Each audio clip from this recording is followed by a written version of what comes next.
N તરફ જઈએ, પશ્ચિમ ઓસ્ટ્રેલિયામાં આવતા ચક્રવાતને કયા નામે ઓળખવામાં આવે? હરિકેન, વિલી વિલી, ટાઇફૂન કે પછી સાયક્લોન?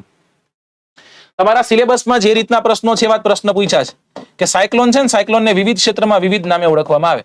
જેમ કે તમે કદાચ ક્યાં જાપાનના વિસ્તારમાં આવો, બરાબર, પછી સાઉથ ચાઇના સીમાં ત્યાં ક્યાંક આવો તો એને ટાઇફૂન કહેવાય. શું કહેવાય છે? એને ટાઇફૂનના નામે ઓળખવામાં આવે છે.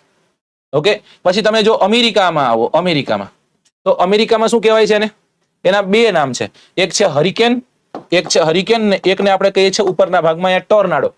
બરાબર, ભારત અને હિન્દ મહાસાગરમાં જે આવતા ચક્રવાતો છે ને સાયક્લોન કહીએ, ચક્રવાત કહીએ કે પછી વાવાઝોડું કહીએ. જ્યારે એમ પૂછે કે પશ્ચિમ ઓસ્ટ્રેલિયા, તો ઓસ્ટ્રેલિયામાં આવે વિલી વિલી. બરાબર, વિલી વિલી, વિલી વિલી ચક્રવાતના નામ છે. બોલું ને, મિની મિની ક્યાં ગયા છાણા વીણમાં, છાણામાંથી શું જેડ્યું રૂપિયો, રૂપિયાનું શું લીધા ફલાણા, બરાબર, ગાંઠિયા ભાંગે તમારા ટાંટિયા, એવું કાંઈ નહીં. આનું નામ છે વિલી વિલી, મિની મિની નહીં.